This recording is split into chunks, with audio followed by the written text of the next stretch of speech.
कानपुर की सीसामऊ विधानसभा सीट पर क्या उपचुनाव नहीं होंगे? क्या उपचुनाव टाले जाने की आशंका है? इस तरह की बातें अभी से क्यों हो रही है? हाईकोर्ट में वो कौन सा मुकदमा गया जिसके बाद इस तरीके की चर्चा होने लगी? और दूसरी तरफ एक और बात सामने आई कि 13 तारीख को अगर वहां वोटिंग होती तो बीजेपी की जीत मुश्किल थी, इसीलिए 20 नवंबर को उपचुनाव करवाए जा रहे हैं। आखिर वहां के सियासी समीकरण क्या हैं? वहां के मुस्लिम अभी से योगी का नारा क्यों दोहराने लगे हैं? आखिर पूरी कहानी क्या है? एक एक करके हर बात को, हर सवाल को समझते हैं। सबसे पहले यह बताते हैं कि आखिर योगी आदित्यनाथ का नारा वहां के मुस्लिम क्यों दोहरा रहे हैं और इसका क्या असर पड़ेगा। योगी आदित्यनाथ ने नारा दिया, बटेंगे तो कटेंगे।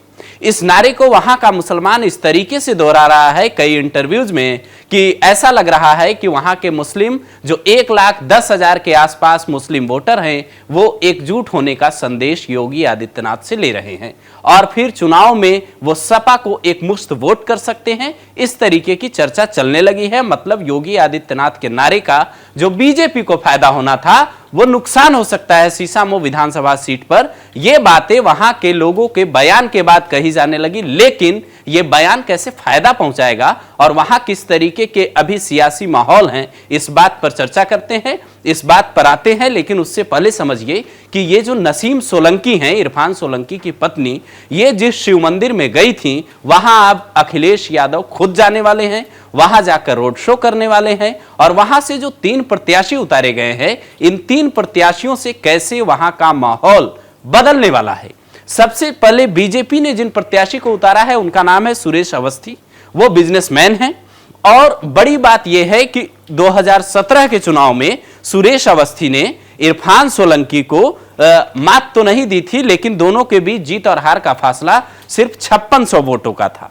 2022 में सुरेश अवस्थी को टिकट नहीं मिला, लेकिन 2024 के उपचुनाव में बीजेपी ने सुरेश अवस्थी पर फिर से भरोसा जताया है। जबकि बीएसपी से मायावती ने वीरेंद्र शुक्ला को टिकट दिया और वीरेंद्र शुक्ला वही हैं जो अंग्रेजी के वहां टीचर रहे हैं, उनकी पकड़ आसपास काफी अच्छी मानी जाती है। बड़ी बात यह है कि रवि गुप्ता का टिकट काट करके मायावती ने वीरेंद्र शुक्ला को टिकट दिया, जिसके बाद इस तरीके की चर्चा होने लगी कि इससे बीजेपी को वहां फायदा पहुंचेगा। इसके अलावा जो सपा से प्रत्याशी है नसीम सोलंकी, इरफान सोलंकी की पत्नी, वो रैलियों में अक्सर अपने पति की फोटो हाथ में लेकर जा रही हैं और उसके जरिए प्रचार कर रही हैं। अब सवाल यह है कि जिस विधानसभा क्षेत्र में 2 लाख से ज्यादा कुल वोटर हैं और 1,10,000 के आसपास मुस्लिम वोटर हैं, वहां बीजेपी ने जीत के कौन से प्लान बनाए हैं। ऐसी खबरें भी आई कि 2024 के लोकसभा चुनाव में 60 बूथ ऐसे थे वहां पे जहां बीजेपी दहाई का आंकड़ा नहीं पार कर पाई। यहां तक कि 275 बूथ ऐसे थे जिनमें से 90 बूथों पर बीजेपी का संगठन ठीक से खड़ा नहीं था। कुल वोटर 2,69,770 है, 1,10,000 वोटर मुस्लिम हैं, ब्राह्मण और दलितों के वोट 60-60 हजार हैं। और यही वजह है कि शिव मंदिर में इरफान सोलंकी की पत्नी पूजा करते दिखी, उनकी तस्वीर सामने आई। इसीलिए इस बूथ पर, इसीलिए ये जो विधानसभा सीट है, जिन बूथों पर बीजेपी कमजोर है और जो सीसामऊ विधानसभा सीट है, वहां वित्त मंत्री सुरेश खन्ना और नितिन अग्रवाल को बाकायदा योगी आदित्यनाथ ने जिम्मेदारी दी है कि आप अनुसूचित बस्तियों में संपर्क अभियान चलाइए।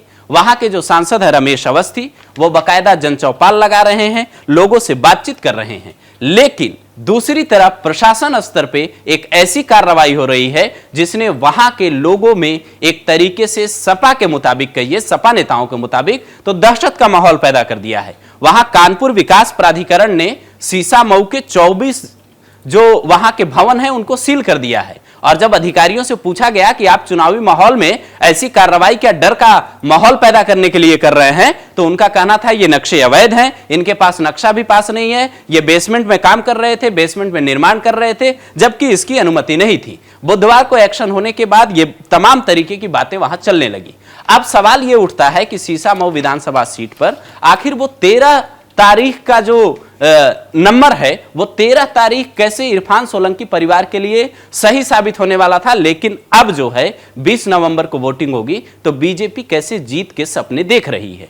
कहा यह जा रहा है कि 13 नवंबर सोलंकी परिवार के लिए काफी लकी नंबर है। इरफान सोलंकी के मोबाइल नंबर में 13 नंबर आता है, इरफान सोलंकी की पत्नी के मोबाइल नंबर में 13 नंबर है, इरफान सोलंकी की गाड़ियों में 13 नंबर है, यहां तक कि वो परिवार 13 नंबर को अपना लकी नंबर मानता है, जबकि 13 नंबर कई लोग अशुभ मानते हैं। और यह कहा जा रहा है कि 13 नवंबर को चुनाव अगर वहां होते तो इरफान सोलंकी को फायदा पहुंच सकता था, लेकिन अब चूंकि चुनाव आयोग ने त्योहारों को देखते हुए तारीख बदल दी है और अब 20 नवंबर को चुनाव होने हैं, तो देखने वाली बात होगी नतीजे क्या होते हैं।